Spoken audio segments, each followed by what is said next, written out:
Desserts off to my right, your left, or behind you, or in front of you, depending on your orientation.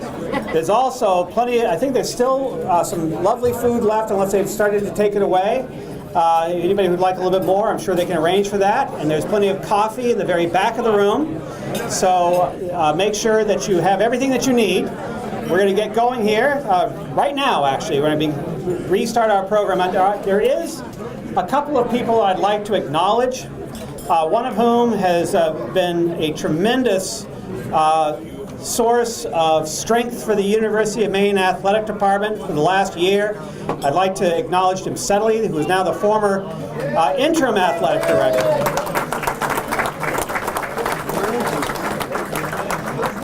Jim was interim athletic director for just a very short time, but he put everything he had into it, and I think had a tremendous amount of success. And we were really glad to have the chance to work with him, and look forward to doing so in his whatever capacity he chooses to work with us in.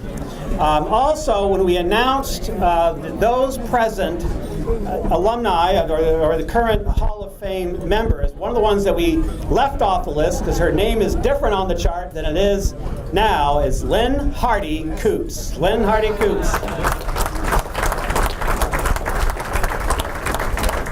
She was the most ferocious pitcher in the conference in her day, and I remember that. It was just amazing. So, we also, this is an event that has been shepherded by the M Club now for the last few years.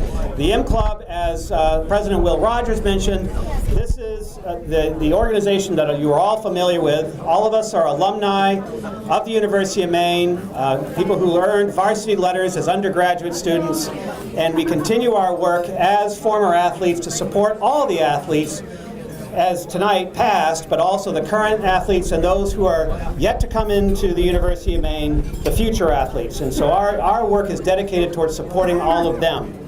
And it's a volunteer board. It meets every month throughout the year. Sometimes we take the summer off and we don't have an awful lot going on. But I'd like to acknowledge the board right now. And I ask if they would stand when I call their name and remain standing so that people can see who you are. So we have our president, Will Rogers, who's still standing, class of 74. Immediate past president, Guy Whitten, class of 63. Our first vice president, Bob Kelleter, class of 61. Our secretary, Alan Gray, Big Al. There he is, right there. Don't sit down now. Our treasurer, Ann England Maxim, class of 84 and 86. And other board members, Jim Ballinger, class of 66. Skip Chappelle, class of 62. Sherry Damon. Renee Dow. Matt Dunlap. Woo! Really, stop. You know, we have a lot to do tonight. Oh, no, you're also coming. You really love me. Class of 87-94. Dick Leonard, class of 62. Sue Pate, class of 83. Jerry Perkins, he's still a senior. Class of 67. Paul Soucy, class of 72, one of the youngsters in the group. And of course, are also joined by an emeritus board member, Joe Ferris, class of 1966. And now you may sit down. So next we're going to have the UMaine Renaissance group join us again, and they are going to do the Stein song. And everybody complains about the middle lyrics. It goes like this. Raise the Steins. Okay, just follow along like that. You'll be fine. So, if you want to follow along the program and sing along, if you did not memorize the Stein song like you were supposed to your freshman year, it's on page 52. Ladies and gentlemen, the Stein song. Stand up here, come on.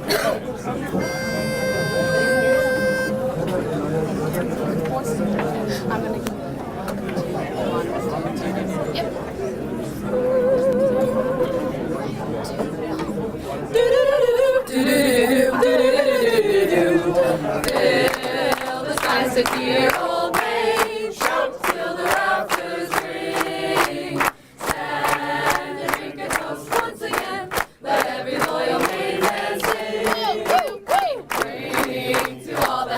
happy hours. Drink to the careless days.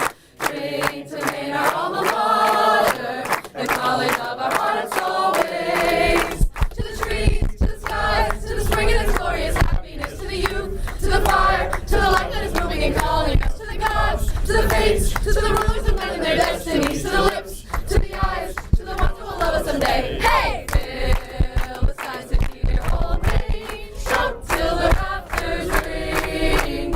Stand and drink a toast once again. Let every loyal Mainland sing. Drink to all the happy hours. Drink to the careless days. Drink to Maine, our alma mater, the college of our hearts always.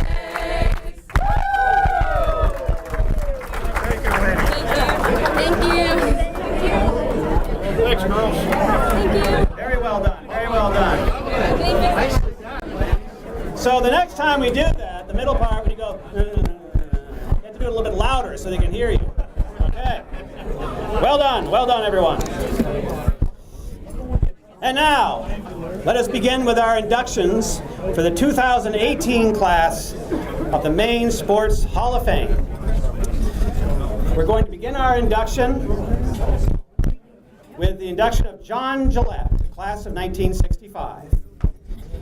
John earned first-team All-Yankee Conference honors as a senior and was named to the second team as a junior. He was also selected both seasons to the State Series first team. Gillette averaged a double-double with 19.6 points and 10 rebounds as a captain in 1964-65 and finished his career with 1,072 points in 62 games, averaging 17.3 points a game, fifth highest in UMaine history. Gillette also nabbed 632 career rebounds and is second on Maine's all-time list with 10.2 rebounds per game. On the baseball diamond, Gillette was a first baseman on Maine's 1964 College World Series team. A three-year letterman, Gillette boasted a .992 fielding percentage, making just one error in 126 chances. Gillette is inducted into the Hall of Fame posthumously after his passing on October 21st, 1996. Here to receive the honor is Mrs. Judith Gillette, who will come up now and receive the plaque from M Club President Will Rogers. How soon will we forget?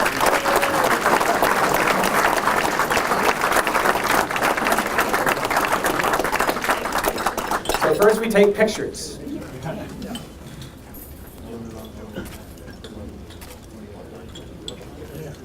Would you like to say something? I would like to say I thank you very, very much on behalf of my husband, John. I'm very happy to be here. It's a beautiful evening. Thank you. Thank you. Thank you.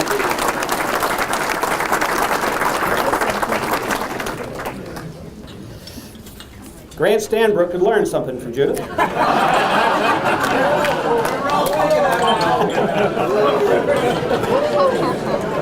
They're great stories, nothing to take away from them, but we don't pay overtime here at the Hall of Fame. Next. And also, I don't want to let another minute pass before we get into the next nominee without thanking two board members in particular who are really responsible for all of the logistics tonight, and that is Sherry Damon and Sue Pate over there by the door.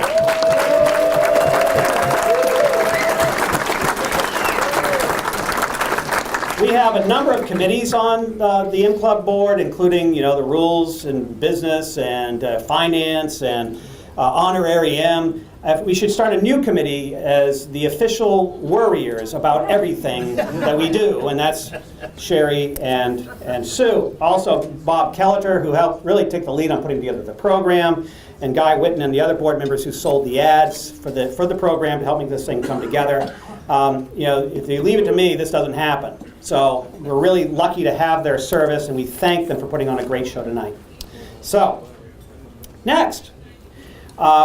Ray Jacques, class of 1985. And I remember Ray Jacques. He was an electrifying player. He was Coach Sean Walsh's first captain. At right wing, Jacques led the Black Bears in scoring in 2 seasons while totaling 46 goals and 82 assists for 128 points in 125 career games. He was nominated for the Walter Brown Award during his senior year, an accolade presented to the top New England-born college hockey player. Following his collegiate career, Jake served a short stint with the Detroit Red Wings. Detroit Red Wings, not Wed Wings, Red Wings. And I was an English major, for crying out loud. All right. So we have a congratulatory video for Ray from the family. Hey Dad, sorry I couldn't be there on your big day. I just wanted to say that I'm extremely proud to call you my... Hey Dad, sorry I couldn't be there on your big day. I just wanted to say that I'm extremely proud to call you my dad. I'm extremely proud to be your son, and I just wanted to let you know that I appreciate everything that you've done for me over the course of my life. You really stuck by me through thick and thin, and I don't think I would be at all, or I would be in the position I am today without you. I just wanted to let you know that, like many others, I am very lucky to have you in my life, along with Mom.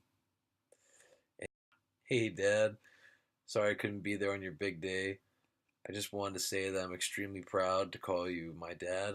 I'm extremely proud to be your son, and I just wanted to let you know that I appreciate everything that you've done for me over the course of my life. You really stuck by me through thick and thin. Hi Dad, it's Jessie. I just wanted to say congratulations on getting inducted into the Maine Hockey Hall of Fame. I am very proud of you and all of your accomplishments. You are the most caring and hardworking person I know. You have taught me so many lessons between life and hockey that I will carry with me the rest of my life. Enjoy this moment with family, friends, and those who came to surprise you. You inspire me every day to be the best that I can be. I love you so much, Dad, and I don't know what I would ever do without you. Again, congratulations. Go Black Bears.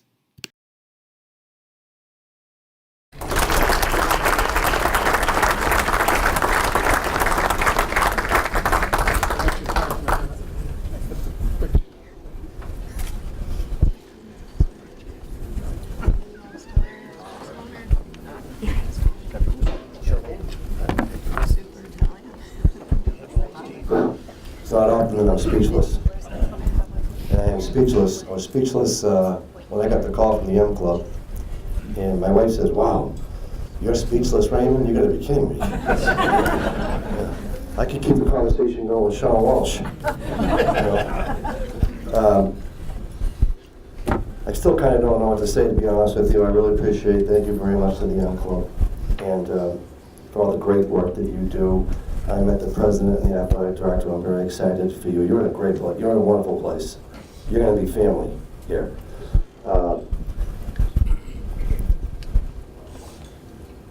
Coach Chappelle, you were a hell of a basketball coach.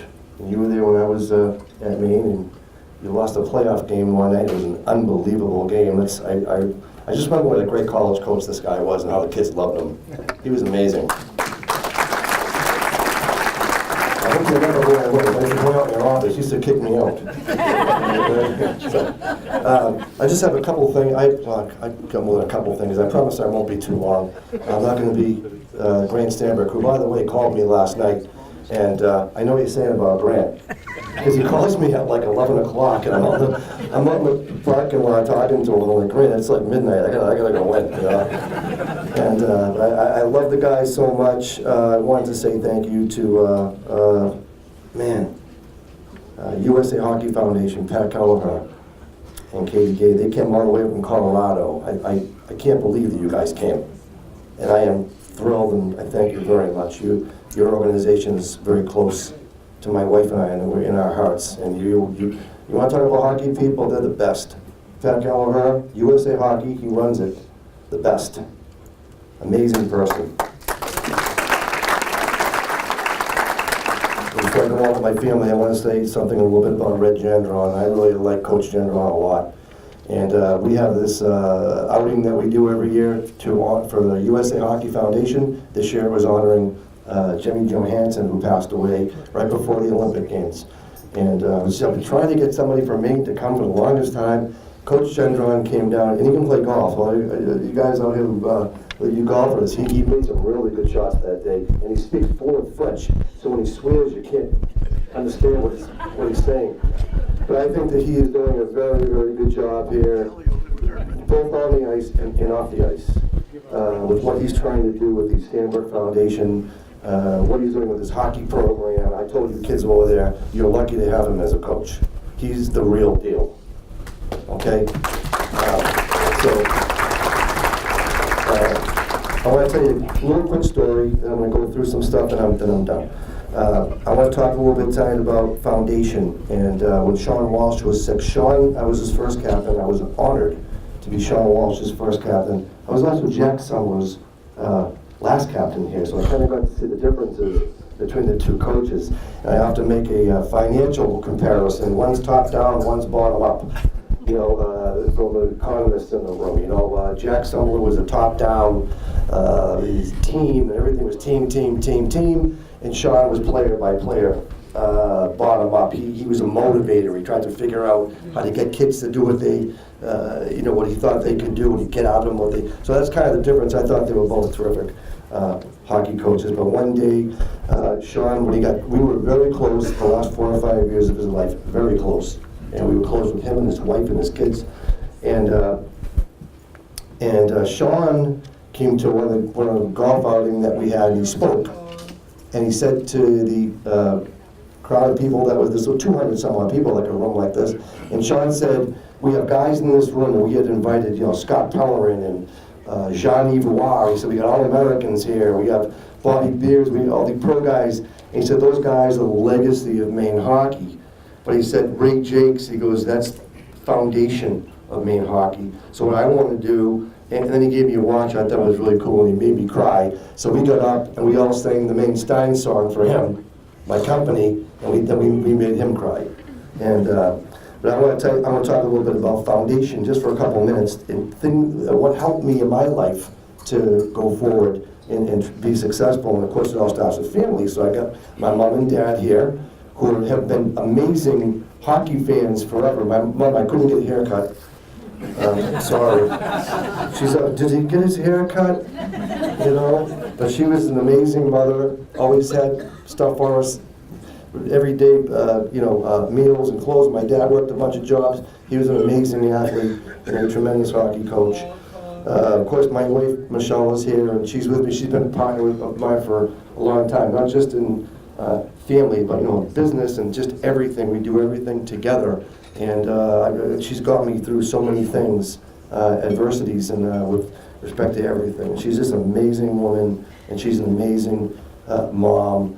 And you just met my 2 kids, Ray and Jesse. I couldn't be more proud of them. Talk about them in a couple of minutes, but my sister Leslie's here, who was one of my biggest fans growing up, and my sister Cindy. And Cindy was, Leslie's social schedule is a little more than Cindy. So Cindy was there, for every 2 games that she was there. Leslie was there for 1. But they were, they supported me all the way through my whole life with everything. They had to make sacrifices so that I could do my thing. Cindy's spouse is here. Darry was an amazing guy. His 2 kids are here, Chrissy and Kevin, and their spouses, Stephanie and Brian, wonderful people. And Leslie's kids are here, Alex and Chris, and I love you guys so much. I can't believe that you guys all came up here. I am just absolutely amazing. I had a grandfather from the Ukraine. His name was Trofim Diachizin. He played an unbelievable part in my life when I was young. He made me work in his garden and do things that I didn't want to do, and he had his way of making me do things. He was amazing, and I had an Uncle Bob Forsberg, who was a gigantic Maine hockey fan, followed me everywhere. Boston Garden when I was playing in high school, national junior team in Colorado. He was everywhere. He was an amazing guy, and he was a great role model for me. He was a business person. He owned an insurance company, just the best. So I want to go through some of the best people in my life really quickly. A couple more things, and I'm done. My best coaches I have in my life, my old man, Ray Jacques Sr., unbelievable. Coach kids in the NHL, coach kids in college, high school, unbelievable. Unbelievable athlete.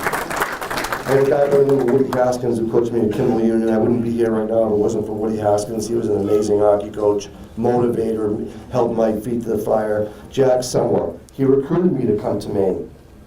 And Jacques was a tremendous hockey coach. 2 of the years I was here, our teams were not very good. 2 years they were very good. Maybe a couple of wins short of doing great things. Yeah, I love Jacques. He's just an awesome, great hockey coach. That guy's the foundation of Maine hockey. And of course, Sean Walsh. We talked about Sean. Everybody knows Sean. I can tell you some Sean stories. I'll tell you about cocktails after. How was that? Best captain I ever had in my life. It wasn't that Maine. A guy by the name of Frank Keating. He ended up going to the U.S. Military Academy. He did everything the right way off the ice. He did everything the right way on the ice. He was my captain when I was in high school. Great student, great person, watched out for me. Just an absolute role model of what a captain, in my opinion, should be. Best hockey player I ever played with, Todd Bjorkstrand, University of Maine. I played in the national junior team, a little bit in the pros. You know, Red Gendron, know some of the guys I skated with, Brian Mullen, played on the line with him. And, the list goes on and on. Todd Bjorkstrand was the best hockey player I ever played with. Played here at Maine. Every time he got the puck, everybody stood up. Just an amazing person, amazing guy. Both of his kids play in the NHL. Best teammate I ever had, Peter Maher. Had my back wherever I went, no questions asked. Best player I ever coached for men, Alex Minter. My nephew is sitting over there. Amazing hockey player. Women, sorry Jesse, it's not you, I love you. But you know I'm a hockey guy, I'm not a hockey dad. Katrin Lonigan plays at Boston College. She'll be in the next Olympic team. An amazing talent. Most courageous player I ever played, I ever coached, Kevin Norwood, my nephew. 12 years old, the kid loses an eye. And he goes on to have a hockey career like you couldn't believe. The kid would have been, he was the real deal when he was young. Fought through adversity, amazing. Very proud of him. Best professor I ever had at Maine, then I'm done, almost done.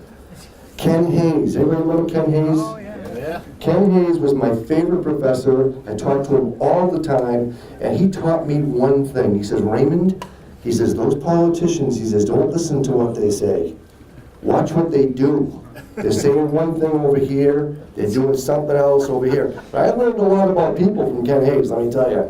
He was always never too busy to talk to me, just an absolute awesome guy. Some business mentors that I had. Fran Hayes, I hope that he's watching, because Fran Hayes played a huge role in my life. Started with nothing in my business, nothing. When I got out of school, zero. And we now oversee $650 million.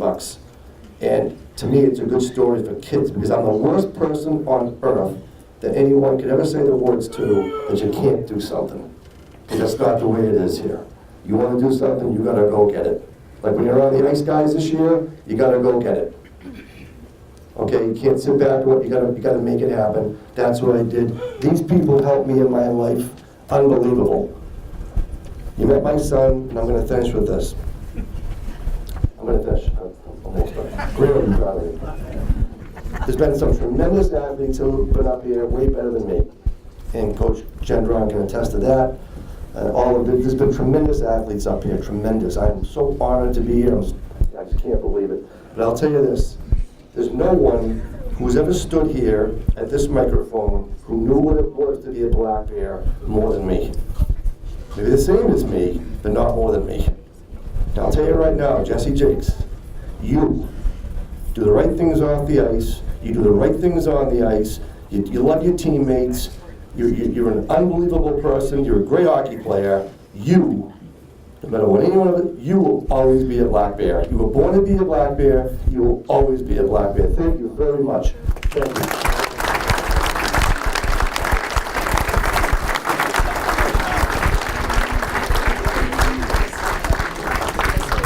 Thank you, Ray. The only reason why you should be speechless would be if I got inducted into the Hall of Fame. That should leave everybody speechless. And Ray makes a great point about the coaches that helped us get to where we are. And we have several coaches with us here tonight, and I'm probably going to miss at least 10 of them. But I know that Scott Athley is here, coach of the women's soccer team, and Mike Coots from softball is here. We already mentioned Red Gendron from the hockey team, and of course Amy Vachon from basketball we're going to be honoring here in a little bit. So let's hear it for our coaches who, I hope I didn't miss anybody. Our next inductee, Jessie Labreck, graduated in 2013 as one of the most decorated track and field athletes in UMaine history. In addition to her 12 America East individual titles, she qualified for and competed in 3 NCAA championships. At the time of her graduation, Labreck held 9 UMaine records, boasting record marks in the indoor 60-meter hurdles, high jump, and pentathlon, while setting outdoor records in the 100-meter hurdles, high jump, triple jump, and the heptathlon. Labreck currently holds the America East indoor record in the pentathlon, 60-meter hurdles, and the long jump. Following graduation, Labreck competed on the television show American Ninja Warrior, where she became just the 6th woman in the show's first 9 years to complete a qualifying course. Jessie Labreck.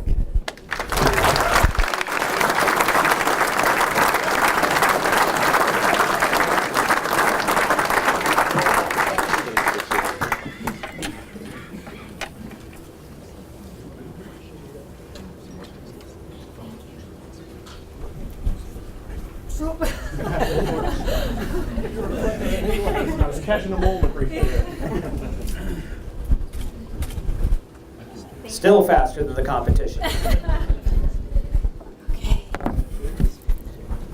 Hi, everyone. I brought my phone because public speaking is not one of my strengths. Give me hurdles or a warped wall, and I'll be fine, but in front of people, speaking is a little bit different.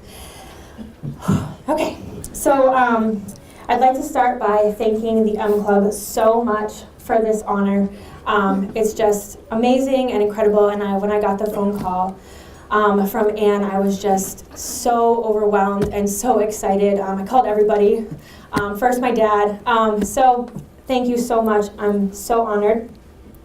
I walked through that Hall of Fame lobby every day while at the University of Maine. I was on my way to the track, and I had practice every day, and I would stop and I would look at those plaques, and I would even read them to see like what it took to become one of those faces on that wall.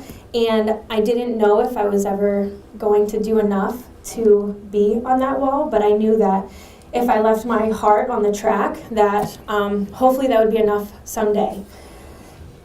I had a huge support system while I was there. It was not just me. I had a huge support system while at Maine, starting with my amazing teammates. I have one of them here today, Kat.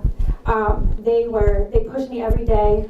They were so just incredible, and they're my family forever, and we'll never have a bond like that like you do with your teammates. My family, who came to all of my track meets, especially my dad and my stepmom, where if the meet was in 16 hours driving, they were there, which is unbelievable. They even came to Oregon, my whole family, and it was just incredible. My dad is definitely one of my biggest fans. He knew who I was competing against. He knew their records. He knew their PRs. He knew which lane I was in before I even did when I was running. And so that was no pressure at all when he was telling me everything that I had to do to win that day, or whatever. So he was definitely a little hardcore, but that's fine. It's totally fine. But most of all, I want to thank my coach, Dave Casano. He was the best coach that I ever had. He believed in me when I didn't believe in myself. He taught me more than how to jump over a bar, but life lessons that I carry with me today. Those life lessons have led me to where I am, and I know I wouldn't be here without him and the University of Maine. I am so grateful, and I'm so grateful for everyone who was a part of my journey. And so thank you again for this incredible honor, and I'll hold this in my heart forever.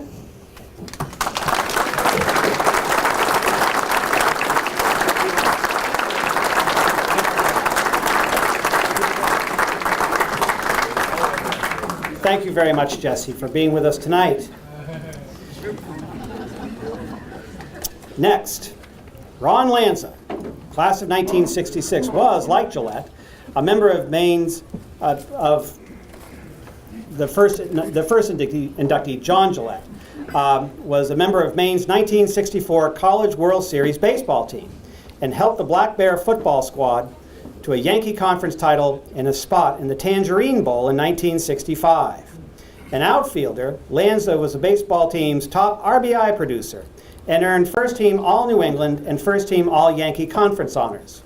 Following his career at Maine, Lanza was drafted by the Baltimore Orioles in the first ever Major League Baseball draft. On the gridiron, Lanza was a co-recipient of the Harold Westerman Award presented to the team's most valuable player. Lanza served as a first lieutenant in the United States Marine Corps, where he earned 2 Purple Hearts and the Naval Commendation Medal for his bravery and dedication to his country in Vietnam. Ladies and gentlemen, Ron Lanza.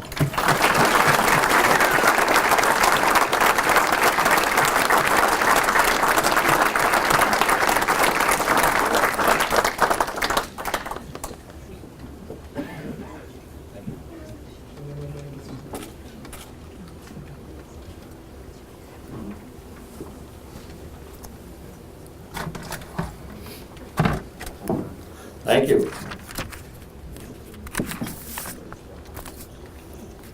Doesn't get any better than this. Being back at the school, which really meant so much to me, having most of my family here tonight, and being on it tonight, along with my teammates in that College World Series team. Some of my teammates here may be hearing me talk for the first time. I read the write-up in the brochure you have, and Joe Ferris said he didn't think I said a word in 4 years. And I checked with the teammate, Joe, to try to debunk that, and I didn't have much luck. And I have another teammate here in the football team, Jerry Perkins is here, and Jerry is also part of the club and put together this wonderful evening. And Jerry said to me, Ron, since you didn't have anything to say when you were here at Maine, why don't you take 30 minutes to talk? So I won't put you through that. However, I want to say, though, my teammates, I wouldn't be here if it wasn't for my teammates. My experience here at Maine was incredible, not only because of the success of these ball teams that I played on, but just having a glimpse of good leadership. There are 2 stories I want to share. But first, I'd like to, and I need to explain a pivot point for me. My perspective and my priorities in life changed when I was in my 30s. I discovered the presence of God in my life, and I made a confession of faith in Jesus Christ, and it revealed to me the true nature of our God, and it taught me to speak into other people's lives, and it helped me to appreciate my experiences here at Maine. I changed from a performer in my life to an awareness of what was going on around me, and quite frankly, how things work together. I think, and I see, and I witnessed the success of those 2 teams that I played on, and I attribute that to the leadership of Harold Westerman, Westy, in football, and Jack Butterfield. We all know Jack Butterfield in baseball. And I would argue that those 2 teams work together better than any other teams in Maine history. And I'd also concede, though, that they weren't the best teams that Maine ever put on the field over these years.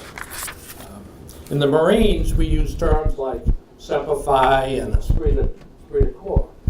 And they mean faith always in each other and stick together, which leads me to the stories I want to share. A couple of years ago, the school, university, put together a 50th anniversary for our College World Series team, and Joe Ferris and Zippy, Dave Thompson, arranged for a breakfast where we all got a chance to sit around and share our experiences. And a couple of guys who played very little shared their experiences, and Jack would, during games, during the season, would regularly talk to these guys and tell them what he was thinking and asking them what they thought. And these guys, who primarily sat on the bench, felt as much a part of the team as I did. And I think that's a great testament to Jack. And I'll give you an example of one of these fellas. Dick Perkins is here. And Dick is one of those guys, and he shared that one game, Jack said, Dick, I want you on to pinch run, third base. So Dick was excited, ran to the third base line, just looking to really prove Jack right in choosing him, and he proceeded to get picked off at third base. And as he got up and walked towards the bench, picked his head up and noticed that the only place on the bench was next to Jack. And those of us who played for Jack understand this and what he was thinking, and I think an adjective might be fear. But when he sat down, he said Jack was gracious. And I think that tells a lot. These fellas here in the College World Series and being on it, we have so much to say about Jack Butterfield, and I know his family's here today too, which is wonderful. My second point can be demonstrated by, I brought this mug. This mug is the Westman Award, and it's flattering to be listed, and when you were introducing me, listed as the most valuable player, co-recipient. Woody Carville's here, and obviously Westy can't be with us, and Jack can't be with us, and I'm sorry, I don't think Walter Abbott's here, and Dave Rand. I don't know if there are any of them here, but if you were to talk to any of those guys, you know most valuable player wasn't on their radar screen. They didn't recognize MVPs. And the award for the Westman Award, co-recipient, and it's the most cherished award I ever had, was for the player who best represented what Maine football was all about.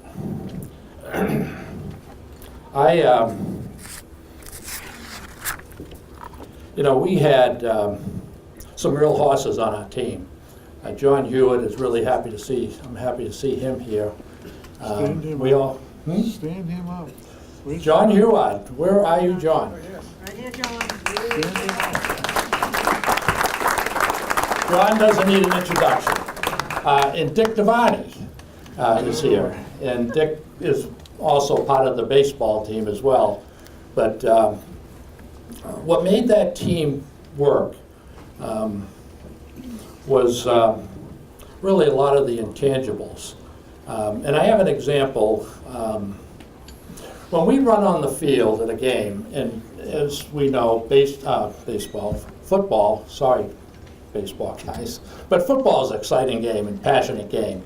And usually when teams run on the field, they're full of vinegar, and they're excited, and high fives, and they just got all the energy to get going. And this team ran on the field in silence, and we would line up in the end zone for calisthenics, and we do the calisthenics silently. And when we broke from the huddle, most huddle, when you break the offense, they clap hands and run to the line of scrimmage. This team would turn around, walk to the line of scrimmage, and Dick would get over center and say, ready, set, go. And the coaches instilled in us that we were to save our energy for when it counted. And this team proved to be just that. Someone who understood what their job was, and the team was great, working together, and the results showed that. The kind of leadership I experience here, I know is needed not just in sports, but in all facets of life. Most of my family is here today, as I said, so I want to give a shout out to my brother John, who's here today, and I don't want to neglect my brother Tom. My younger brother Tom, who's a cyclist all his life. He's competed all his life. He made a lifetime commitment. Him and his wife are here today, and they've competed in the cyclists all over. And I think Carol still competes. But John, when we were growing up, John was tirelessly asking me to get out of the park. And when I didn't go, he'd go on his own. He'd grab his bat and his glove and a couple of balls, get out of the field, find someone to hit him ground balls, or throw him pitches. And John was all about hard work. And academically, he was a great student. He was 2 years ahead of me. And when I came into class and the teachers knew I was John's brother, they were very happy to see me. And I just rode that wave all the way to qualify to get into the University of Maine. But I'm going to end in this. I read a book earlier this year in which the author shared some wisdom. Quote, "We should have a skeptical view about how much one really is master of his own faith." Unquote. God did not create us to be standing on our own. And I'm excited, I'm privileged, I'm honored to have this recognition, but mostly I'm thankful that Maine has helped me to see how things should work. Thank you.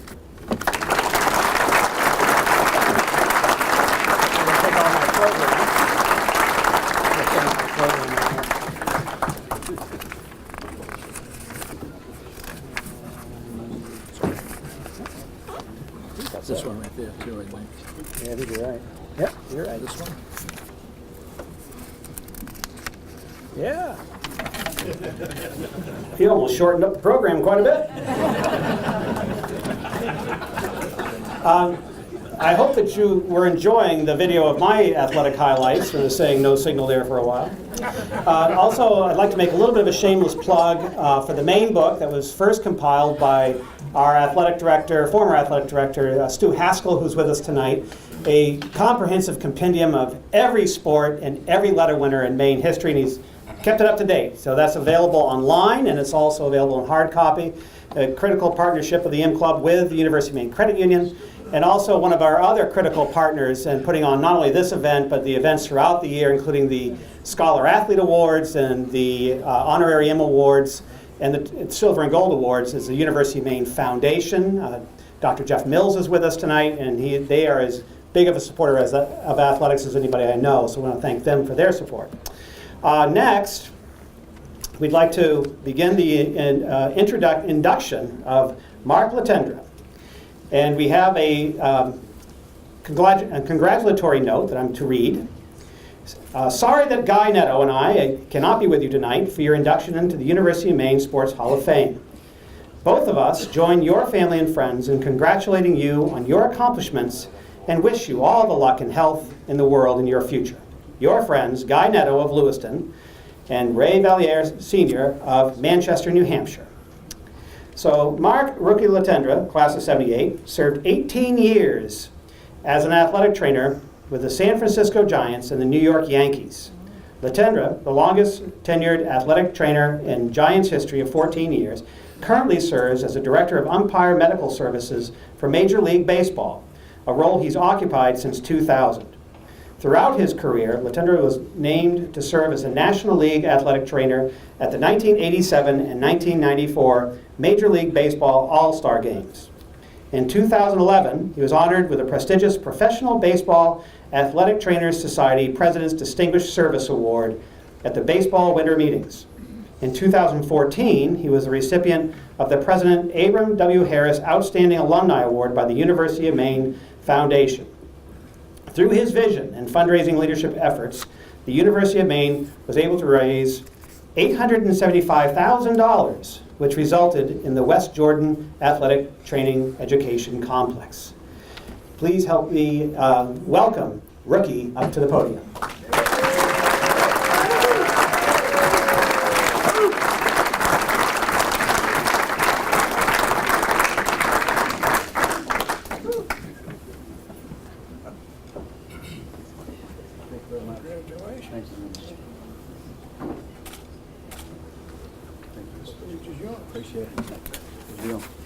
Thank you.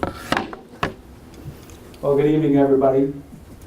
As a proud alum of the College of Education and Human Development, I want to kind of school you a little bit. I'm not going to go into a lot of thank yous. Page 30 in the program will address a lot of the thank yous, because at the end of the day, this is more important about something that hasn't happened since 2002.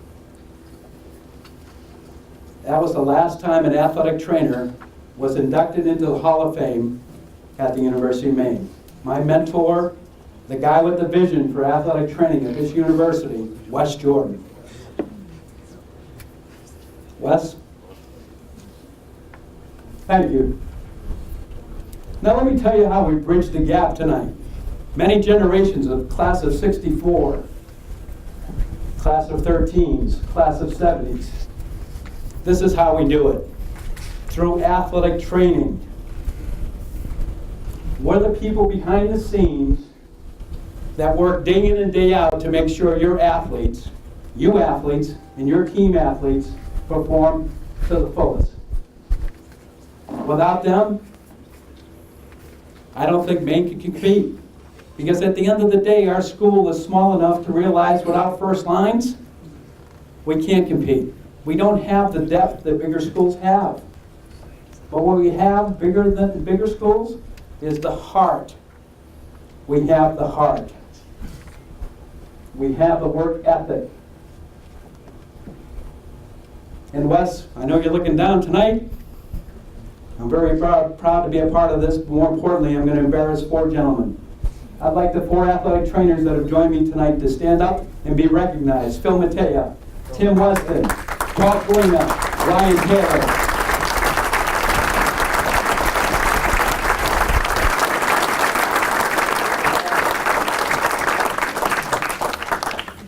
And lastly, I'm going to let you in on a little secret. Wes's vision in 1970s was to put together a preeminent athletic training program where students could come through and advance themselves. If you haven't taken the time to go to the Keswick Sports Medicine Center, please do. Those people give countless hours to our athletes to add and aid in their success, and they're the backbone of our programs. Thank you very much for the honor. Thank you, inductees. Thank you, M Club, Will, Ms. Sue, President, Ken, welcome aboard.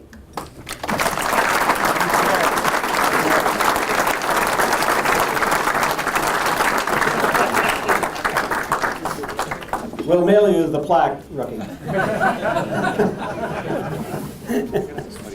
And what he says is absolutely true. I've been joking a little bit about my own athletic career. I had some success here until I got injured badly enough I couldn't really compete at the Division I level anymore. And when I was so brokenhearted, it was Phil Matea who looked me in the eye and said, "It's only over if you want it to be."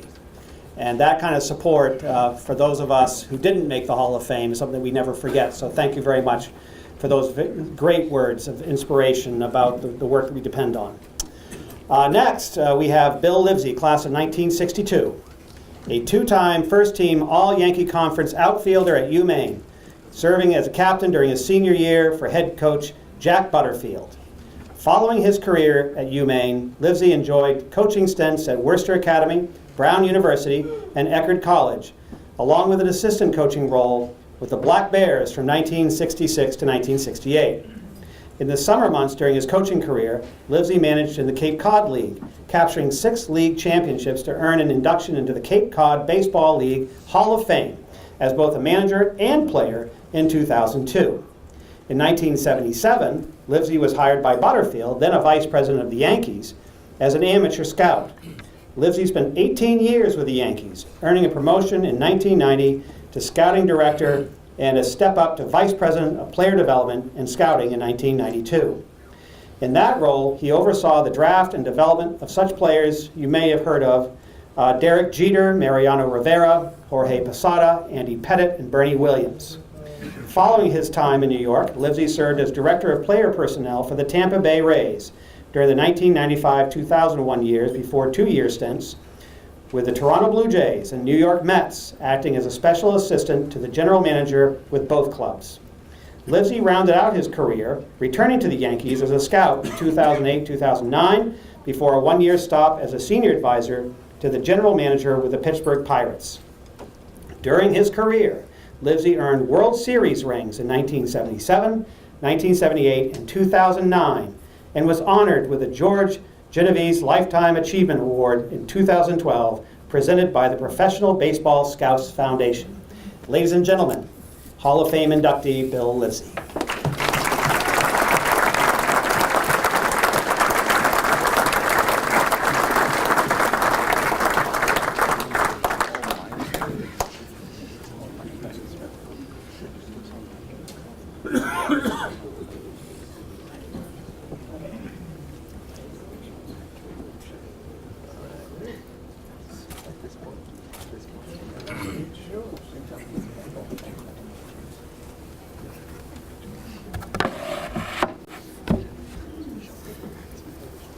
Thank you very much. Appreciate it. Can't tell you how much it means to be in this position, and I want to thank the M Club. And You have to hold up to your mouth.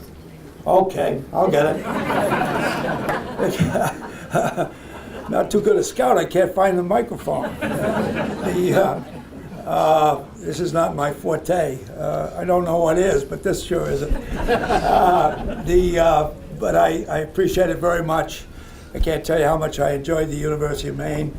When I was in high school, I was very fortunate. I've come from a small high school down in Massachusetts, and we had outstanding teachers, and we had outstanding coaches, and we had a great student body, and we had a lot of pride in our school. And when it came time to go to college, I was uncertain where to go, and fortunately my coach was a University of Maine graduate, Dr. Biggers. And he said, I think I got a place for you to go, and so he recommended Maine. And upon arriving here, it's really exceeded just about everything I had in high school and more. The teachers, the professors, I could not have been more prepared to go out and to teach at Worcester Academy. And in the history department, the head of the history department was tougher than the athletic director. And yet I felt prepared. And the athletic director was the toughest of all. He went on to become the head coach at the University of Connecticut, and I felt very prepared for that too. So the University of Maine took me to different heights, and for that I'll be forever thankful. The student body, the enthusiasm, the passion, hard to beat. I was fortunate to be in a lot of places, and as you grow older, I don't think you get melancholy. I think you get more of an appreciation. And my job at Worcester Academy and my job coming back to the University of Maine, where, by the way, Skip Chappelle bought my house when I sold it.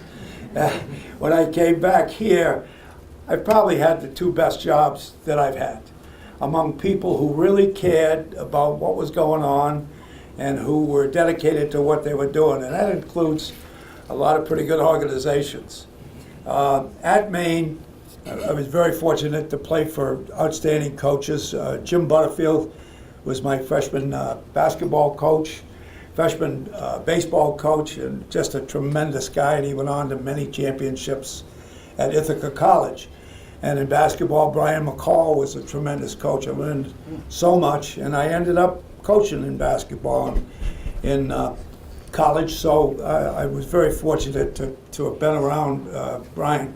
And of course, the biggest influence in my life was Jacques Butterfield. Without any question whatsoever, I could not have run into a guy that could have made any more difference to me. And I did get a taste of that, his anger real early in my career. We were on a southern trip, I think maybe my first or second game. We got two guys on base, and I happened to be batting third. And Jack gave me the bunt. Well, I said, gee, I don't know about a bunt. So I said, okay. Well, I said, I think I could get it right between the pitcher and the first baseman. Well, I got it almost between them. I got it to the pitcher, who threw to second, and I just missed it into a triple play. So when I got back to the bench, it's one of those benches with no dugouts in those days, and I sat at the end, and I said to my roommate, geez, he wants me to bunt, why doesn't he bat me ninth? And it was one of those quiet periods where the coach heard me. I don't remember what he said, but I remember my feet weren't on the ground. So I learned right then, that's the last time Jack Butterfield ever had to talk to me. I'll tell you that. But he was a tremendous guy, great competitor. Probably the biggest thing that ever happened to me was the day that I graduated. He asked me what I was going to do, and I told him I wanted to teach and coach. He said, when I have a chance to name my assistant coach, I'll give you a call. And 4 years later, he called, and I dropped what I was doing, and came back to Maine and never regretted it. I would have stayed here longer had I not had a chance to go on to be a head coach at Brown. But Jack not only prepared you, he gave you opportunities. Later on, after he'd become the baseball coach at South Florida, he got the job with the Yankees. And he was on my campus the day that the call came from Steinbrenner that he had to go to New York. And in fact, Steinbrenner sent my secretary out to get him about a mile away. So that's the first time we had run into Mr. Steinbrenner. But Jack left then, and 2 years later, Jack called again and offered me a job to go with the Yankees. I had no interest in going with the Yankees, except that Jack was there. So I couldn't pass up the opportunity. Went with him, and in that time, the Yankees were really struggling. They had gone through the 70s. The minor league system was really in shambles, and Jack Butterfield miraculously brought that organization back within 3 years, and then was, of course, killed in a tragic accident. And ready or not, I got the job. I had to be ready, so I was able to help continue on. But Jack was the guy that got the Yankees started in the late 70s.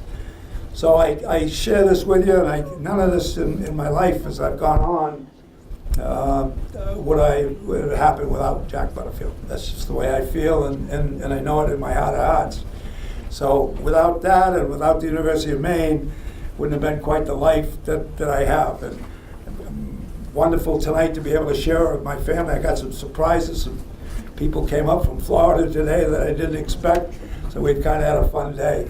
But they're all here and all healthy and well. We got a couple of present students, and we got a lot of former students.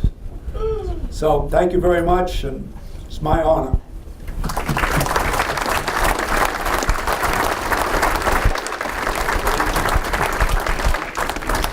Good job, Coach. Thank you, Coach, for being with us tonight. Next, we will be doing the induction of Phil McGagan. Phil McGagan, class of 2008, spent 4 seasons in the NFL after an award-winning football and track and field career at the University of Maine. One of the top receivers to ever play with the Black Bears, McGagan ranks 5th on UMaine's all-time receiving yards list with 2,343 and 5th in receptions at 151. He was named the Jack Butterfield Defensive Player of the Year in 1999 and earned the Woody Carville Senior Achievement Award in 2000. McGagan set the UMaine indoor school record in the high jump with a leap of 7 feet even before earning individual titles in the event of the America East Championships in 1999 and 2000. On the outdoor circuit, McGagan again broke the school's high jump mark, this time clearing 7 feet 1/4 of an inch, a mark that still stands today and has stood as the America East record for 13 years. McGagan captured the New England Outdoor Individual title in 1998 and 2000, while also earning the America East Individual High Jump Championship in 2000. Following his time at UMaine, McGagan spent 4 seasons in the NFL, serving stints with the New York Jets, Denver Broncos, Oakland Raiders, and New Orleans Saints. After his playing days, McGagan joined the coaching ranks, beginning as the wide receivers and tight ends coach at UMaine. He went on to serve as a wide receivers coach at the University of South Florida and East Carolina, along with stops with the Miami Dolphins, Buffalo Bills, and now the Los Angeles Chargers. Phil has a thank you video for us, and also his sisters, I believe, are here, Catherine and Carrie, to accept his award. So we'll do the video first and then do the presentation. All right, University of Maine, really wanted to thank everybody involved in this decision to elect me to the Hall of Fame. It's a very humbling experience, very gratifying. The organization, the Chargers obviously have been gracious enough to allow me to use their digital media equipment just to express to you guys how thankful I am. I just want to get right into it. You know, the University of Maine, for me, was a place where your creativity was stimulated, where it was okay to be yourself. Everybody had a story on how they ended up at Maine. Oftentimes, we as young people thought we should have been playing at a bigger college, and everybody had to come to grips with the reality that we weren't at a bigger college, and we were at Maine. And we were isolated. We were in the Northeast in one of the coldest environments you could possibly imagine, but it was one of the warmest places I've ever been. And I mean that from a human interest standpoint, for people that actually cared about you. And they provided so many resources at the university, extracurriculars, student government, leadership activities, multicultural affairs, multiple leadership councils, interacting with coaches and students, trying to find a common goal, working with people from different genders, different races, different orientations. It just taught me a lot about being a man, how to be tolerant of others, how to give back, be a part of something bigger than yourself. I learned, from Coach Jacques Cosgrove, the head coach, that found me as basically a devastated young man at Boston University who had football dropped as an 18-year-old kid, didn't have a place to go, play football, and continue to do what I love. So, I thank Jack for finding the good in a young man that didn't have a lot of good going on in his life at the time. I really appreciate my teammates, guys that have been there for me during really, really hard times in my life and have always been with me when I was going through hard times as a young man and now as a man and as a father myself. Really, the example that the coaching staff, both the track team and football team showed me is why I'm a coach now, because of the difference that they made in my life and the changes that I made. And I watched myself go through for being a student there who was going to Bible studies and doing chapel and being part of that faith-based program to, as my first year in coaching, running those same Bible studies with the players, as a coach. So it went full circle for me. And the love that you guys have shown me is not one way. It's reciprocal. I love the state of Maine. I love the university. I love my teammates. I love my coaches. My sister went there, and I love my family. I'm very proud of them. They've supported me throughout all of this. I have a great support structure at home, and I have a great support structure at the University of Maine. I'm very proud of that football program and that track program and every sports program up there. I understand the sacrifices that student athletes make and coaches make that live in that geographical climate. It's not the easiest lifestyle that you ever choose. I live in Southern California now. It's a little easier on a day-to-day basis than it is going from Hart Hall to Stoddard in the snow to get food. It's a little bit more difficult, but that grind and that toughness is something that I learned at Maine, how to be tough and how to deal with life. And I also learned how to compete, and not just on the football field or on the track, but I learned how to compete in life. And those are two things that Maine men are, and Maine women are tough and competitive. And for that, I will always thank you guys.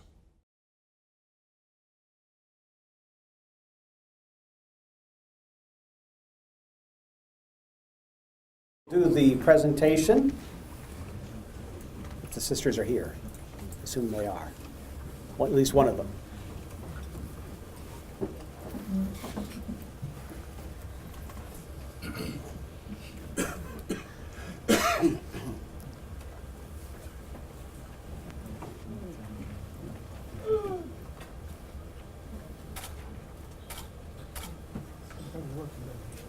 I'll say something quick. Hi, hope everyone's having a good night. I just wanted to say a quick thank you to the M Club and everyone at the University of Maine. I also was a Black Bear, so it's just awesome to be here and experience this night for Phil. I know he wishes he was here, so thank you, everybody.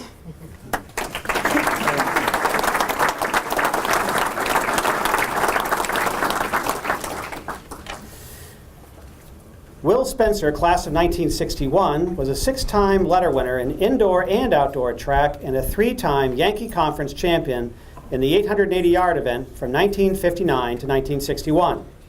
An indoor track captain during the 1960-61 season, Spencer set the UMaine and Fieldhouse record in the 600-yard event with a time of 1 minute 12.2 seconds and was a member of UMaine's record-setting 4x40-yard relay team. As an outdoor competitor, Spencer was a 3-time State Series 880-yard run champion at the state meet from 1959 to 1961, setting UMaine and state record pace of 1 minute 52.1 seconds.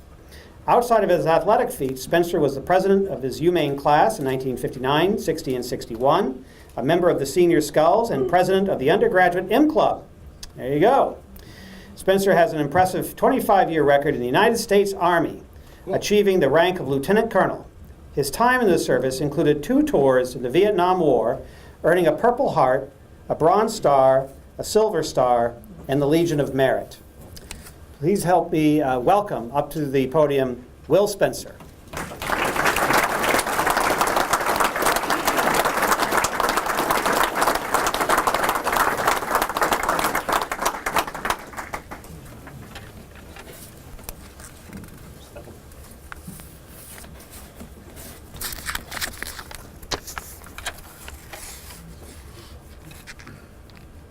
He was not a Yankee Conference champion in the podium walk.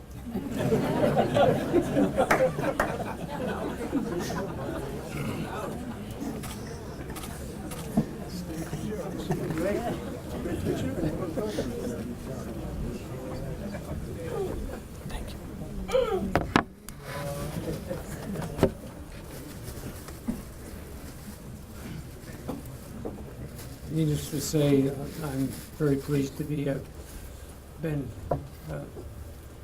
recognized as an inductee, and I'm really impressed with the. Get the microphone. Slow. Oh, There you go. Yep. okay, sorry. I'm really impressed with the comments about the individual recipients or the inductees and their responses. It's really tremendous. Now, I was going to go ahead and prepare some notes, but That's money. you notice, no, it's not money. That's the president's name. Notice my cards are blank. So I'm going to, I had this so that I'd make sure I knew the president's name tomorrow when I go to the ball game, and I won't be embarrassed by not knowing your name. So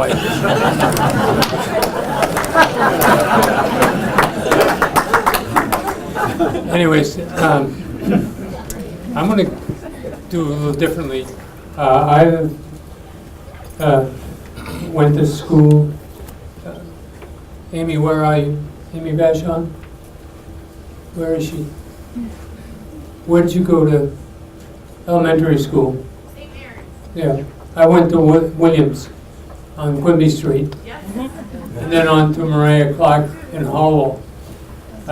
In school, I wasn't a very good student. I was more interested in the after-school activities where we get together, a bunch of guys, and just play sports. Most of the time it was in the behind Hallwell High School's ice rink, and we would play tackle football when we were young guys. And so several times I ended up with bloody noses, but that was all part of the experience. We didn't have a rec program, but we had the opportunity to play together in a sort of an organized fashion. Went to the YMCA in Augusta to learn how to swim. Saturday mornings we had our sports activities, and at those sports activities, if you were a small person, you didn't fare too well against those big guys. But anyways, I was fortunate that, in a way, my 6th grade teacher, I tried out for the grammar school basketball team, and I made the team. But she was not satisfied with my academic performance, so she pulled me from the team. This was a very important learning lesson for me, because that meant, and we were moving from Hallwell, Maine. I went to school in Mariah Clark Grammar School, and we went back to the homestead in Berwick, and where we had to dig out the old foundation from the house that had fallen in disrepair. Thank you. Disrepair, and so as young boys, my two brothers, one of them is here, Barry, we helped to build the house. And I remember one of the things that happened on occasions when we were still young, my mother would challenge me to a race, but she would beat me. And so eventually, as I grew bigger, she couldn't beat me anymore. But anyway, so I had the good fortune of playing basketball in the junior high, and then eventually went to the high school, and we had a small high school, so your chances of playing high school with junior varsity or varsity, well, I was fortunate I got to play varsity baseball, in the order, basketball and baseball. Then my sophomore year, or at the end of my freshman year, one of the coaches had a grouping. We want to present you with an opportunity to play in another sport. So they introduced, and my brother, who was an 8th grader, we went to the meeting. They said, we're going to have cross country in the fall. So this was a very different type of activity. So we were in our civilian sneakers. After the meeting, we ran the 3 miles home to Cranberry Middle Road. And one of my friends from 61, he used to give me a hard time. You grew up on Cranberry Bog Road. I don't like the term bog. I grew up on Cranberry Middle Road. So, and Larry has been Shiner has been a very important friend and supporter in the past. But anyways, to move on, my brother Barry and my brother Colin, who's passed away, took up cross country. And so in my senior year, we won the county championship, and then we went to the states. They had only 2 divisions. The only season I think they had a 2 division. And we were in the smaller group. The Class L teams were by themselves, and we won the state championship with over 50 points over our component, the second place team. My brother Carlton came in 3rd. The first time he had beaten me in 3 years, and I came in 5th, and my brother Barry came in one of the teams, and so we won the state championship quite highly.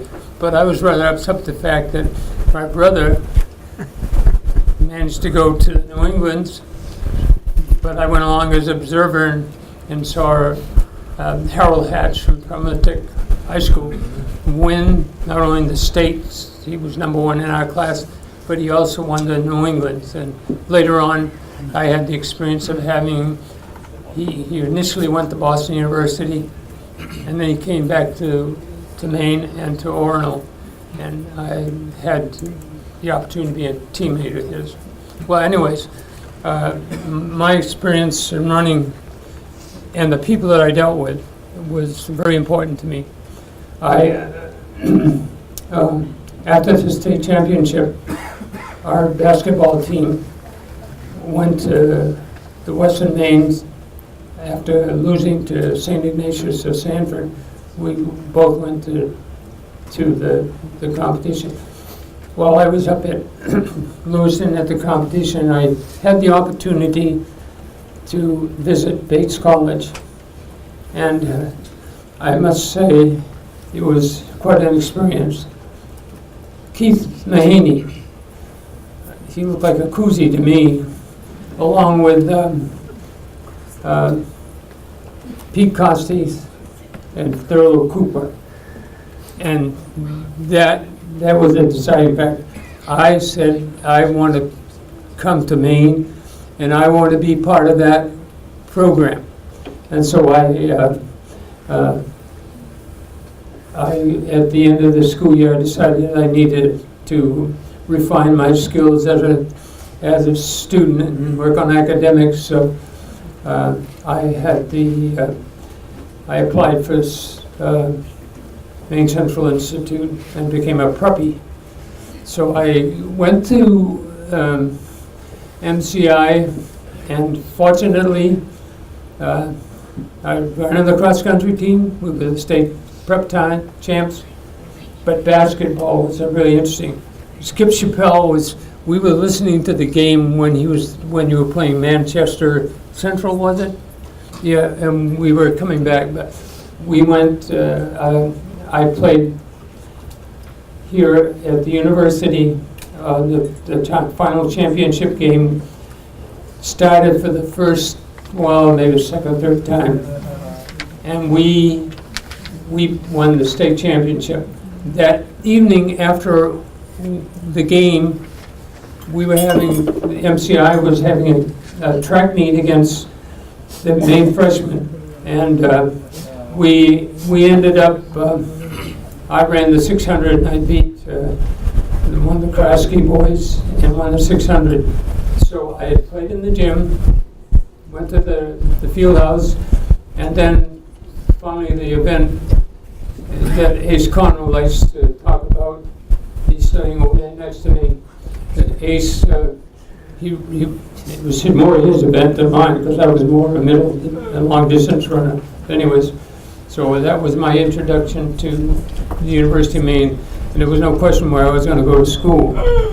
When a couple of things that I had about when I was matched up against some pretty good runners, and I was a bush leaguer from Berwick, and we didn't have a very strong reputation, but the coach matched me up against a couple of runners to test my skills, and I found that, hey, these guys are pretty good.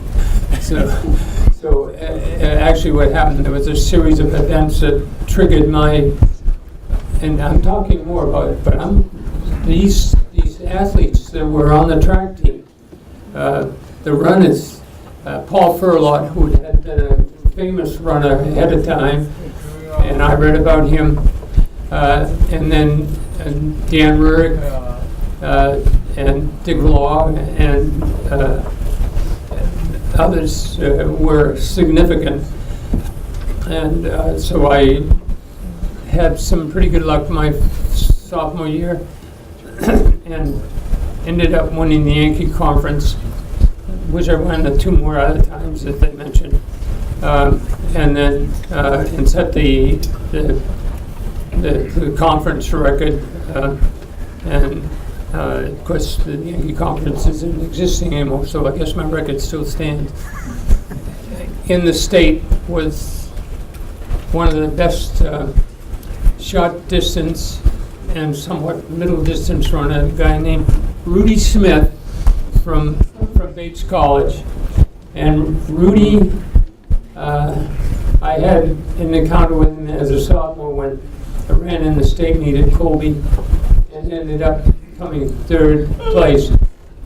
But in my junior year, in the spring, we ran an indoor math meet at Bates, and he clearly was the winner in the 600. But then we had a close call in the 1,000.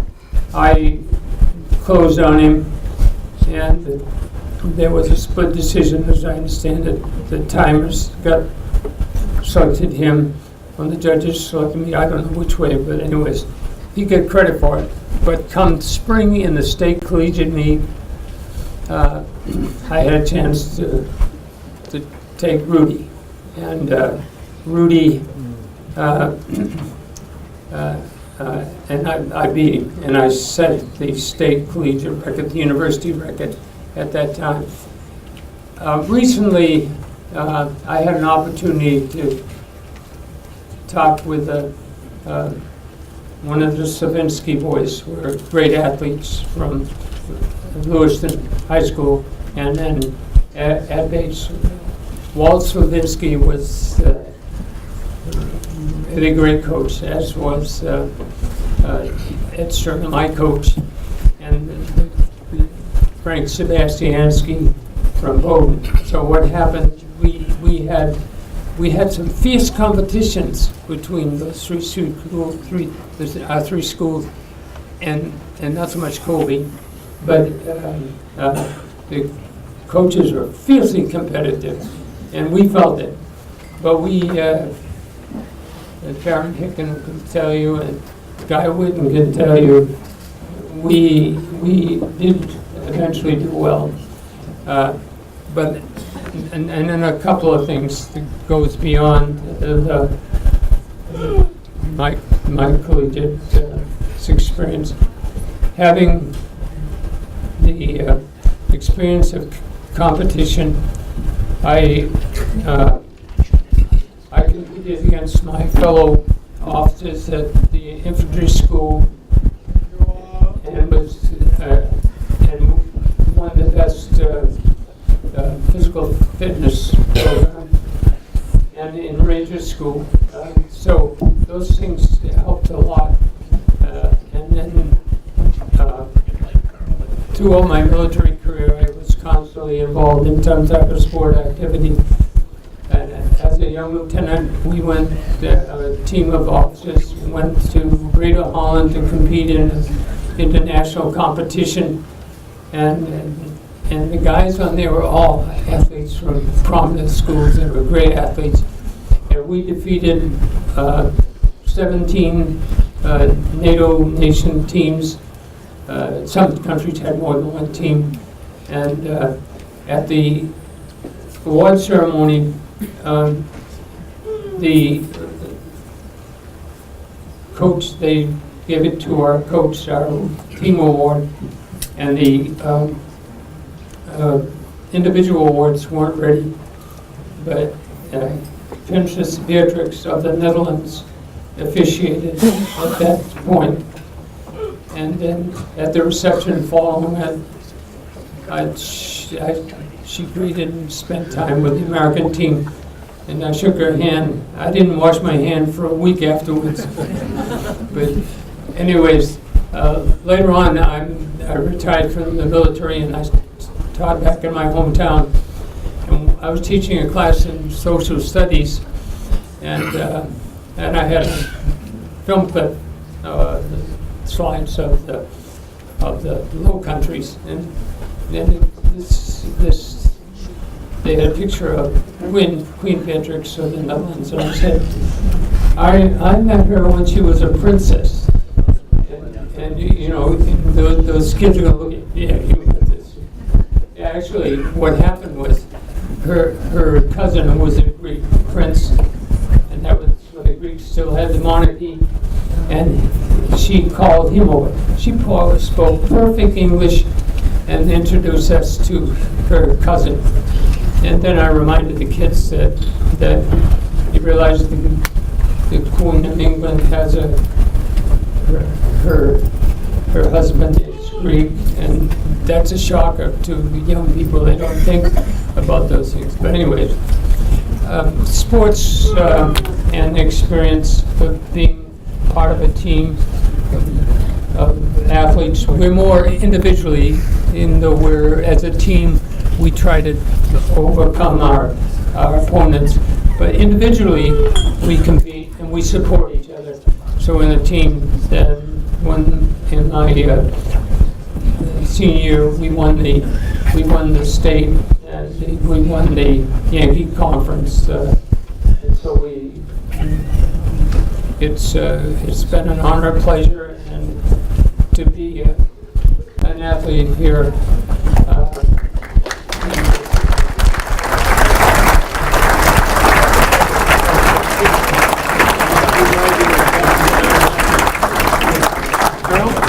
Thank you, Will.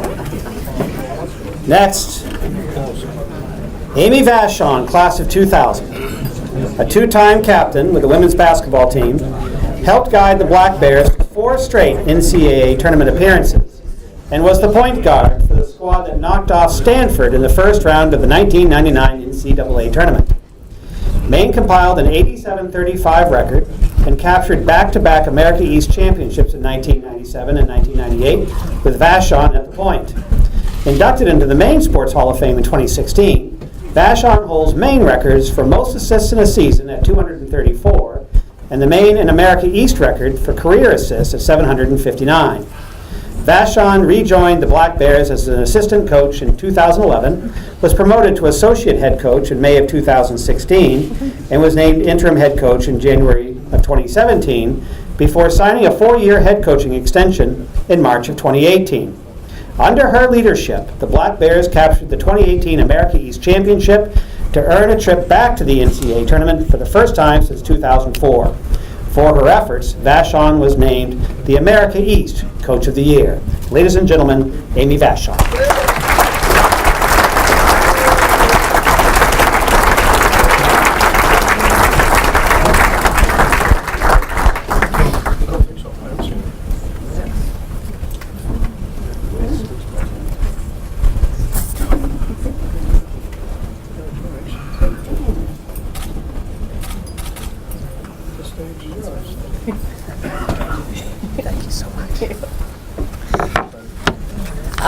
Before I get started, I just want to thank the M Club. Thank you to my parents who are here and to Tanisha and Parise that are still here. Appreciate it. And Coach Fifield is here as well, so thank you. I remember the day. I remember where I was. And I even remember the setup of the hotel room and where the telephone was. It was July of 1995, and I was in Washington, D.C. with my teammates from Coney High School. We had traveled overnight for 12 hours in 2 8-seat passenger vans to play in the U.S. Junior National Basketball Tournament. This was a tournament we would attend in the summer to play against competition from other states, and also college coaches would come and watch.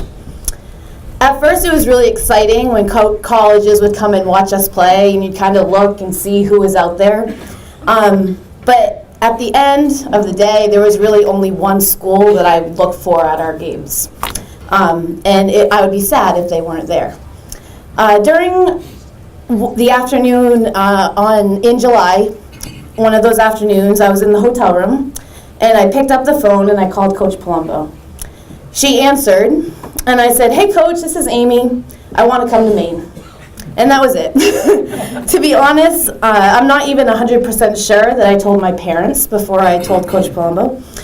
But I am 100% sure that the University of Maine was where I wanted to go to school for the next 4 years. I was 16 years old. 16 years old. At 16 years old, I made the best decision I've ever made in my life. If I would have known at age 16 how much that decision would impact my life, I never would have believed it. As a student athlete at the University of Maine, I was challenged every day. I was challenged on the court by my teammates and my coaches. I was challenged in the classroom by my professors. And I was challenged to be the best I could possibly for my community that spanned from Augusta to the University of Maine to the entire state. And while it was true I was fortunate to experience success as a student athlete, it was the relationships I made at UMaine that have meant the most to me. From the rivals who became friends to the strangers who turned into family, I cannot imagine my life complete without the people I have met at the University of Maine. Fast forward from 1995, that long time ago, in that July day in Washington, D.C., to this beautiful fall day in Maine in October of 2018. So much has happened, and yet I find myself back at the place that is so special to me. Today, I'm so fortunate to be the women's basketball coach at the University of Maine.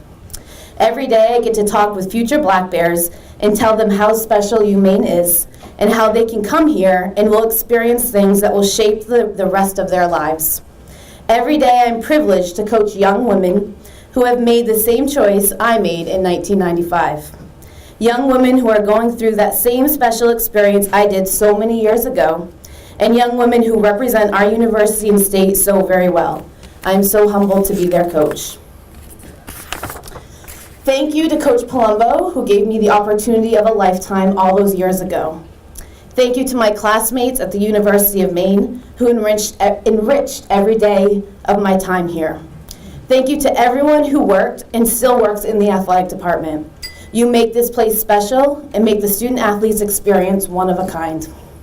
Thank you to my teammates. You made the tough days bearable and the good days great. And finally, and most importantly, thank you to my family.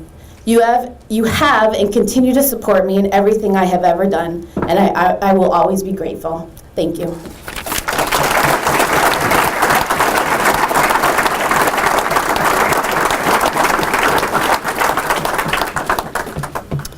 And now the 1964 baseball team. The 1964 University of Maine baseball team will forever be remembered as one of the most accomplished teams in Black Bear history. Under Jack Butterfield's leadership, the Black Bears captured the Yankee Conference Championship, defeated Northeastern in the District 1 playoffs before advancing to Maine's first ever NCAA College World Series appearance. The Black Bears advanced to the final round of the World Series, along the way defeating national power Southern California, defending national champion Arizona State, and Seton Hall. Pitcher Joe Ferris went undefeated in 3 NCAA games and was named the College World Series Most Valuable Player.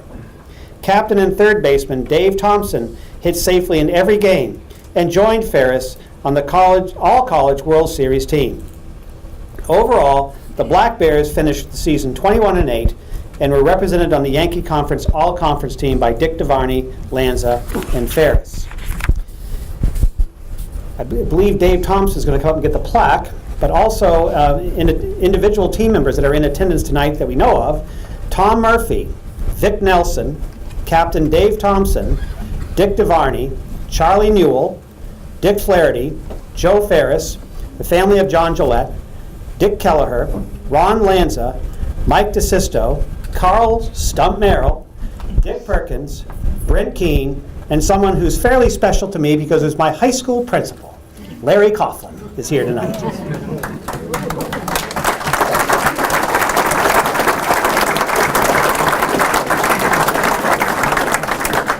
Come on up and get the award. Get your picture took.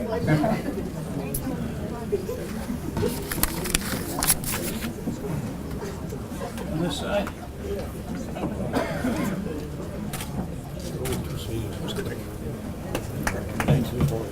Thank you.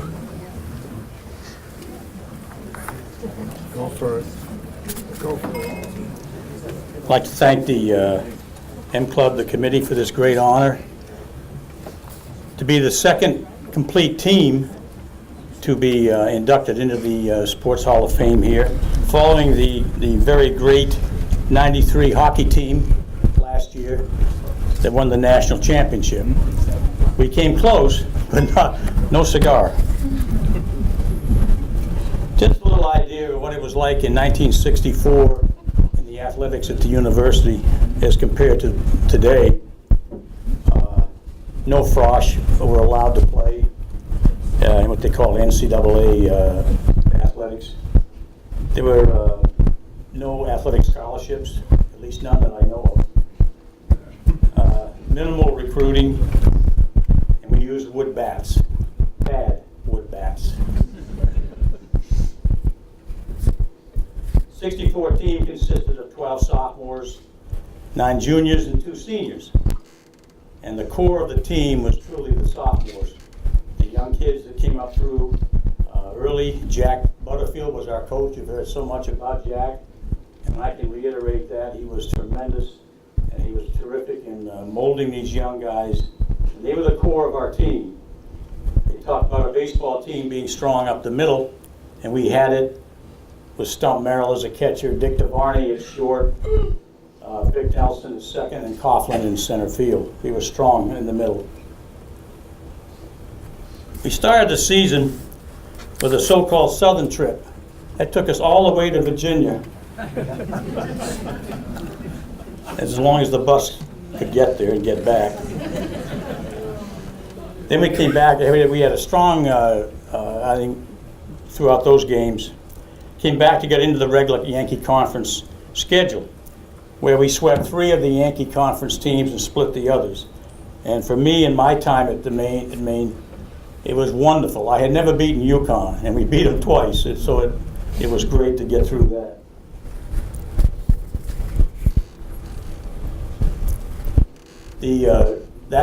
Throughout the season, we played well enough that we were considered for the New England playoffs, and then there was a lot of discussion as to how it's to be held, not like it is today with regionals and super regionals and all that. And we ended up just having two teams, Northeastern and us. We played best 2 out of 3 at Fenway Park. And on one day with the strong pitching of Joe Ferris and Tom Murphy, we beat them in 2 games. And that sent us to Omaha for the College World Series. And of course, this was the first time in the history at that time of the University of Maine that any athletic team had played in the final NCAA championships. 23 players made the trip to Omaha. 5 of our teammates have passed away since then. And of course our coach, our great coach, Jacques Butterfield. We have 14 members here tonight, and they've been complaining for years that no one cares about them. Please stand up, all of you guys.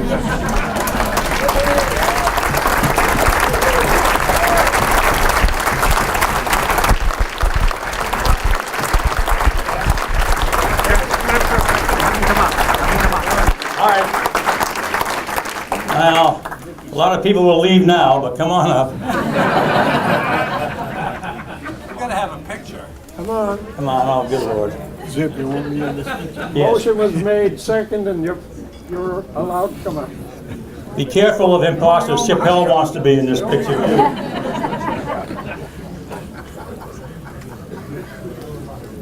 God.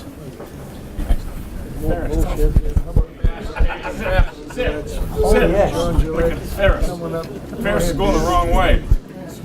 Yes, please. Zippy. Ferris is going the wrong way. That's nothing new. They can fight over which one gets you. I'm sorry. Zippy. Joe, don't get her up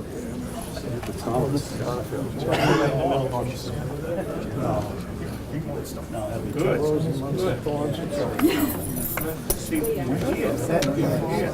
Get the tall guys in here. I've grown Up front. Come on, guys. People are leaving. Mr. Devarney. That's good. Okay. Stand with these guys to see. Yeah, let's get you in. We have beauty in the middle. So that in here.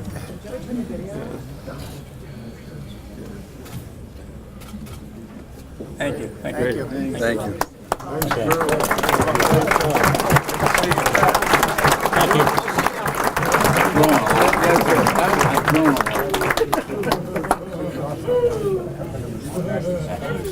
Good. I just figured out a little more. As you can see by this possession, we need rookie Latundra right away to help with this mob. They're gonna make it back. Might be their last trip tonight. Say that again. Yeah. When we got to Omaha, we were the lowest seed of the 8 teams by far. They seeded the other 7 teams, 1 through 7, and I swear they just picked a number. They said we were 19th in the nation. I don't think they had any idea where we were. But we quickly changed their minds. In the first game against Seton Hall, Joe Ferris pitched a great game, and we defeated them to go into the winner's bracket. But then we ran into the eventual winner, Minnesota, and they waxed us pretty good, which knocked us into what they call the loser's bracket. And this was a double elimination tournament, of course. But after that, when you get in the loser bracket, the 2 teams we had to play were 2 of the national powers, Arizona State and Southern Cal. But these guys, nothing bothered them. They didn't care that Sal Bando and people like that were going to be playing. So in the Arizona State game, Dick Dunlap pitched a tremendous game, and Joe Ferris pitched the last 2 1/3 for us to beat them in a 4-2 game. And by this time, we had started to we became the darlings of the crowd out there, and caused a great deal of consternation with the other teams. Following the Arizona State game, we then had to play a loser's bracket game. The loser would go home with Southern Cal, and that was the biggest game for us, for sure. And that one, Joe Ferris pitched a great 9 innings, and we came out with a 2-1 victory, and we won the fans forever, I think, at that point, by sending Southern Cal home. At this point, we had 3 teams left, with one loss each: Minnesota, Missouri, and Missouri had gone in as the #1 team in the nation, and in Maine. Well, they flipped a coin, or whatever they did, and we lost the bye, so that Minnesota took the bye, and we had to play the play-in game with Missouri. And Dick Dunlap pitched a great game, but they had a guy named Dennis Musgraves who was fantastic, and beat us 2-1, and that was the end of our great year. We never got to play the final game, but it made it a tremendous year, even though we had to take that loss at the very end. One of the things that really, many things came from this great season. It brought a lot of national exposure to the University of Maine and to the baseball program. And at that point, a lot of alumni and friends of Maine came out and started funding programs here at the university. Not just baseball, but overall programs. They did a lot of good things for many years to come, and it mainly was because of what we did that year. It brought a lot of people out, and from then on. At the end of the year, many honors were granted. You just heard All Yankee Conference, Joe Ferris, Devine, Lanza, Merrill, and Coughlin. All New England, Ronnie Lanza first team, and Devine, Merrill, Vic Nelson, and Coughlin. And then the World Series, Joe Ferris was the MVP, and Joe and I were on the All-Star team. Jack Butterfield was named the National NCAA Collegiate Coach of the Year, a tremendous honor, and well deserved. So that was a whirlwind year for us. It's been 50 plus years since, and as you saw, most people are ambulatory. But, and what is very interesting, we had a 50-year reunion a few years ago, and Vic Nelson said to me after it, he said, "These guys were telling stories. I don't remember any of that." So beware of people as they get older. Thank you very much.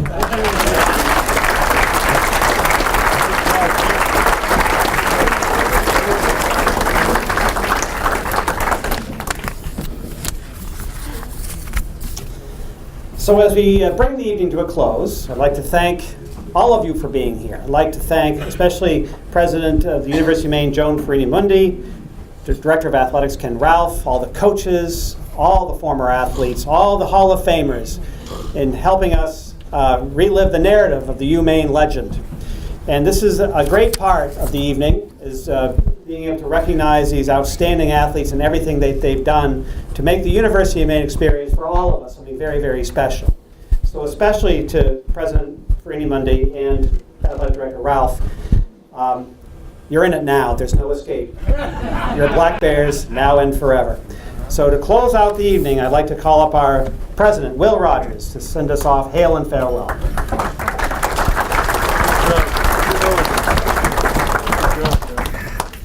This has been a great evening, hearing a lot of great stories, meeting a lot of great friends and fans, and I'd like to have you all continue after I sign off and mingle and visit.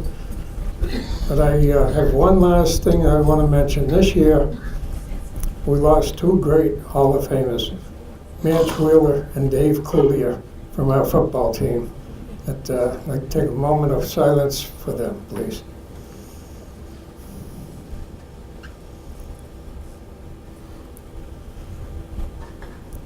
I appreciate it. We'll start tomorrow morning for next year. So when Sherry didn't run, so I'm in good shape. All righty. Thank you all. Have a good evening.